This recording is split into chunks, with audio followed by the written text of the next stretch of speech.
The Metro series is a post-apocalyptic FPS where nukes destroyed the world and everyone took refuge underground. Never heard of that before. It was published by Deep Silver, a German publisher whose catalog includes such masterpieces as Mighty No. 9, Homefront the Revolution, and Ride to Hell Retribution, which I think we can all agree is the worst thing the Germans have ever done. After the first game, Metro 2033, the Ukrainian developers, 4A Games, wanted to rekindle memories of Half-Life 2, but I've never played Half-Life, so if the game manages that, I'll be very impressed. They also said that the game's philosophy was the opposite of Call of Duty, because they wanted something that they called artistic credibility. What is that? I've been playing video games my whole life, and I'm not familiar with the concept. According to the publisher, the first Metro game was developed in an abandoned highway rest stop using computers from the 50s powered by hamsters running on wheels. When they realized that it was a success, they started putting actual resources into the studio. And that's the story behind Metro Last Light. The backstory. The game takes place in 2034. The world decided to have one of its characteristic nuclear holocausts, and the only survivors were people who were in the subway. Pretty much just crazy people and buskers. The crazy people formed a bunch of crazy societies, like reforming the Soviet Union and Nazis, while everyone else made societies that weren't proven to be failures. The buskers formed the Rangers, or the Spartans? They changed their name after every chapter, it's very confusing. They act like subway cops and make sure that no one jumps the turnstiles. At the end of the first game, the Rangers found a big bunker with a bunch of guns named DOS 6, just lying around in some random subway tunnel. Also, creatures called the Dark Ones were running around killing people with their psychic powers. The story! The game starts with our player character named Artyom, hanging out with his friends by the fire. Then, in typical comedic fashion, he starts stabbing all of them. Russian friendships are weird. Then he wakes up and finds out it was all a dream. That's when we meet a weirdo who tells us to go find a species of telepathic monsters that spent the entirety of the first game making people go insane. Sounds like a terrible idea, and Artyom tells him to go away, or he would if he wasn't a silent protagonist. Well, mostly silent. He can talk on the loading screens when no one else is around. I guess he can't handle the pressure. Khan says that he wants us to find a Dark One and apologize to it. You're probably asking why Artyom needs to apologize. Well, that's because Artyom accidentally did a genocide at the end of the last game. It turned out that the monsters that were killing everyone were really friendly. Who knew? We go tell our boss, Miller. No, not that one. We go tell Miller about the Dark One and how we want to go apologize. What's Artyom's plan? Sorry about all that genocide business. Here, I got you these flowers. Thanks for the flowers. They look really good on the graves of all my people. Yeah, an apology would be good. While you apologize, I'll send my sniper with you to do some extra apologizing. So now we're gonna shoot it in the face. He also sends Anna, his daughter, with us, because he really wants grandchildren. We take a ladder to the surface and look for the Dark One. On the surface, there are only 2 rules. Always wear your gas mask, and don't bogart the vodka. It's Russia, I don't know. Anna takes up a sniping position, and sends us into the spooky forest. We find the Dark One, but he's just too fast. I guess I'm gonna have to kneecap it. Then I can apologize. Turns out it's just a child, or it has dwarfism. Before we can apologize it to death, it gives us a vision. Stand clear of the closing doors, please. Stand clear of the closing doors, closing doors. When we wake up, we're surrounded by Russian Nazis. They capture the Dark One and then this guy presses our snooze button. When we wake up again, we're in a room that could really use an interior decorator. Apparently, we're in a Nazi concentration camp. This is not how I saw my day going. This guy wants to interrogate us, but joke's on him because we're a silent protagonist. Before he figures it out, we're saved by Reznov, who has a plan to escape. He gives us a knife and we jump down the garbage chute.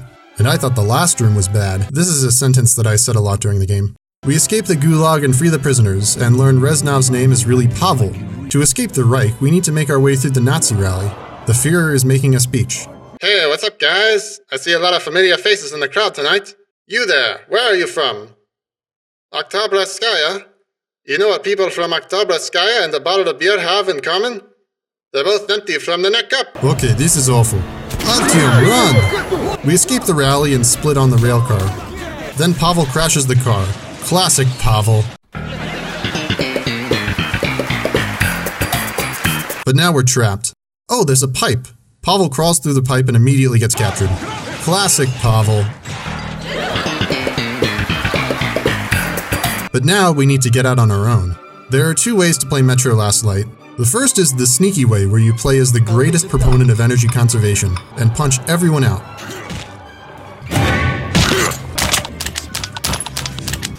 But like politely, whispering compliments and consolations to your enemies. Sorry, you are a brave and compassionate person. You deserve better. Or if you're not some kind of weirdo, you can play the game the normal way.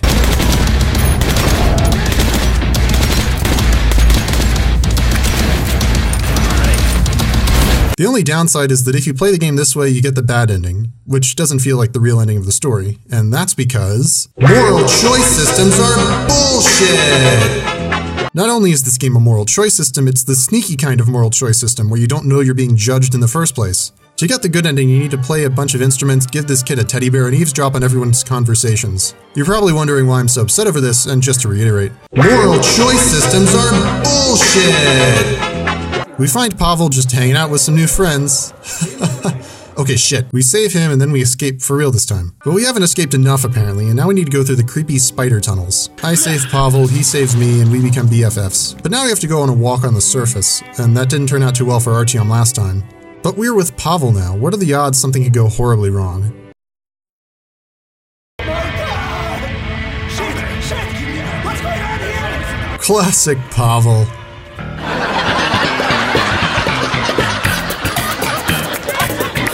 We managed to make it back to Pavel's hometown in the Red Line, a reconstruction of the Soviet-era bureaucracy, because it worked so well the first time around. Pavel asks his superiors for permission to betray and capture us, so we don't have anything to worry about for at least a few months. While we're here, we can explore the city and take in the sights, as long as we stay on the designated path. Every time you get to a friendly town, you get railroaded through it like you're on the It's a Small World ride. But we're on a mission. We can't get distracted. Just hang on a second. Pavel takes us out for drinks and starts telling us how great communism is. I'm telling you, it's great. We have a huge army and no food. It's the best. But unfortunately, Artyom is a lightweight and passes out after 4 sips. When we wake up, everyone is very upset with us. Hey Artyom, you're finally awake. You can't handle your alcohol, my friend. A Russian who can't drink his vodka? You are an enemy of the revolution. Take him to be tortured. Okay, that's fine. Just don't knock me out. We wake up and the obvious villain is interrogating us. Alright, listen. If you can't judge just by looking at me, I'm the main villain. This is the part where I say we're not so different, and I say that I'll spare you if you join me, blah blah blah. I think we both know the drill by now. Hey Corbett, loser says what? What? Haha, I got you. Tell our secretary I don't think you should be here. You're doing the villain interrogation. I'll be the brute who punches him. Talk, you swine, or I'll grill your balls in butter and serve them with lemon sauce over rice. He hits us a few times, but the joke's on him because Artyom can only talk during loading screens, so he just gets upset and runs out. Sorry about that. The Secretary General is a moron. Who brings his kids to an interrogation? I know you're a silent protagonist. Mostly. This serum will induce loading screens. We will see how silent you are then. When we wake up, the Secretary General's son is in there whining about his daddy issues, like a little, oh, he's letting us go. I mean, who brings their kids to an interrogation? I don't want to see that. If you get out of here, I need you to find this girl named... Hey, where are you going? We go through the vents as this music plays, and we see Corbett talking to the Secretary General. Then we overhear about how the Reds are going to attack the Rangers at the church. Remember this, because Artyom sure doesn't. Now you have to sneak out of the Red Line without killing anyone. If you do kill someone, you might as well just go all in. Come to Moscow, we'll get together, have a few laughs. Now I know what a TV dinner feels like, if that TV dinner was covered in spiderwebs. We reach the end of the vents, and we finally escaped. Stay down, or your brain goes splat.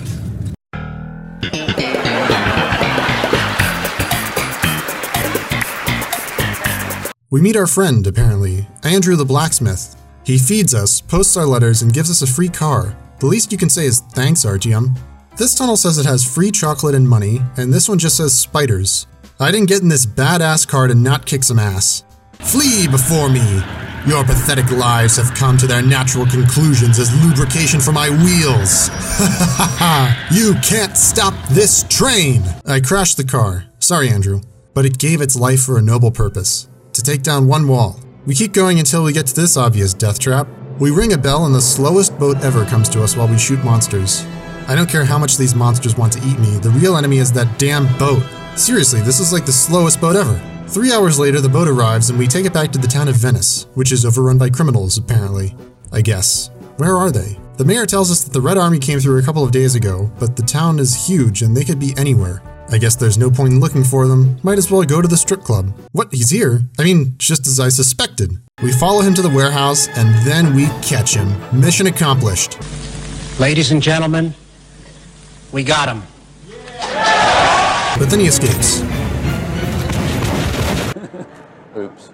Time to go back above ground. Alright Artyom, you have to cross this swamp, get the fuel from the plane, take it to the ferry, fight off some monsters, and make it across the swamp before you run out of air, you'll die and pay the nagity. Good luck, see you later. Remember how that last boat was the slowest? Well, this boat is the real slowest. Get to the other side, pick up some night vision goggles just lying around. We get to the church and everything is great. Our friends are there. Anna came to apologize. We had cake and ice cream. Artyom, great news! You're getting a raise and a promotion! Everything is just perfect. I wonder if I'm forgetting something.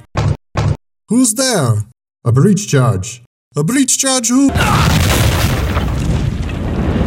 When we come to, everyone is dead. Except for Anna, she was taken. And now there's only one man who can get her back. But I'm gonna do it instead. We go through the catacombs of the church. I keep saying that places could use an interior decorator, but I think this is actually the perfect decor for secret catacombs. After the tour, we end up in somebody's air vent. The Reds released a bioweapon on the station of Oktoberskaya, just in case you need any convincing that they are the bad guys. Just for laughs, they decide to burn the whole village down. Lesnitsky! At this point, you're probably wondering who that is or why you should care. He tells you to take off your mask or he'll shoot Anna. I know I've seen this exact scene somewhere before. Where have I...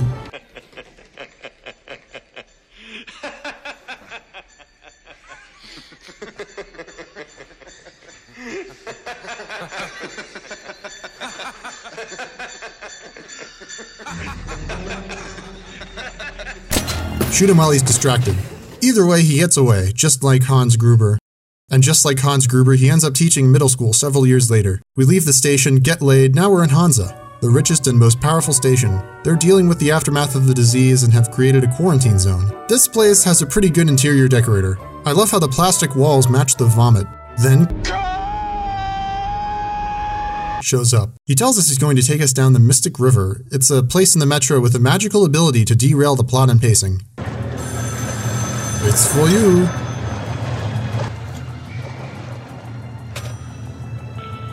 We are just reaching out to you one last time before we close your file and your extended warranty is cancelled. Would you like to speak to a warranty specialist? We find the lazy river and it sucks us under, and while we're drowning, we have a vision. Stand clear of the closing doors, please. I think I understand now.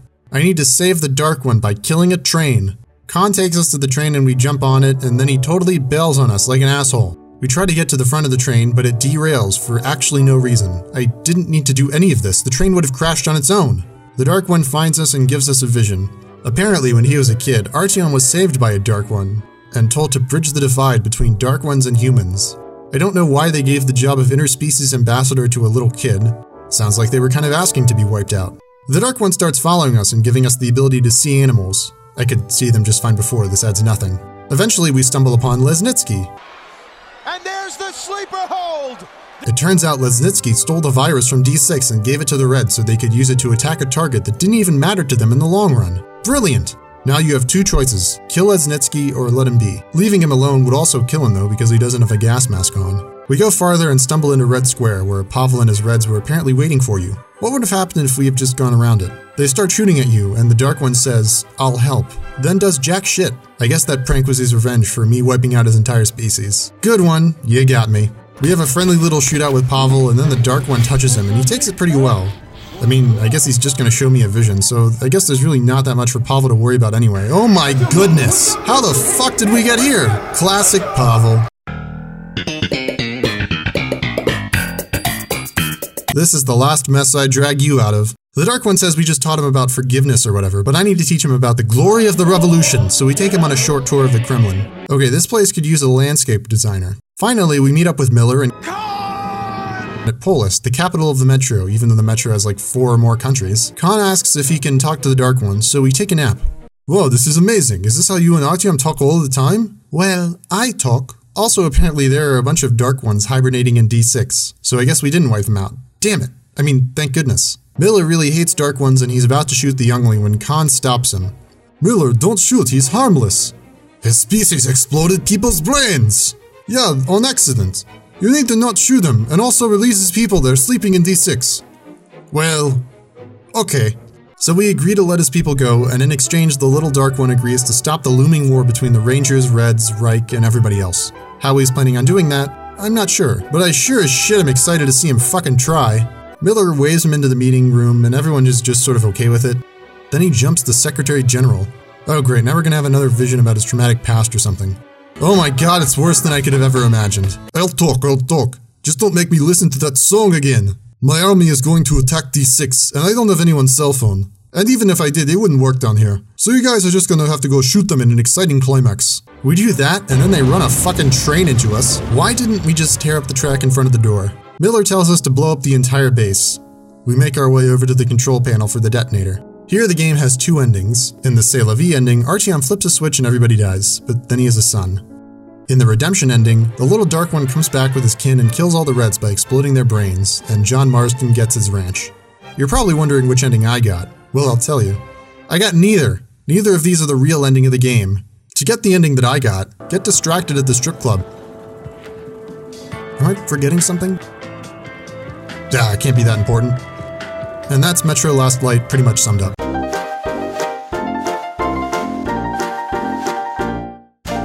Like and subscribe, because why the fuck not? And, follow me on Twitter if you want to give a shit. I don't know, I don't post anything there anyway. Yeah.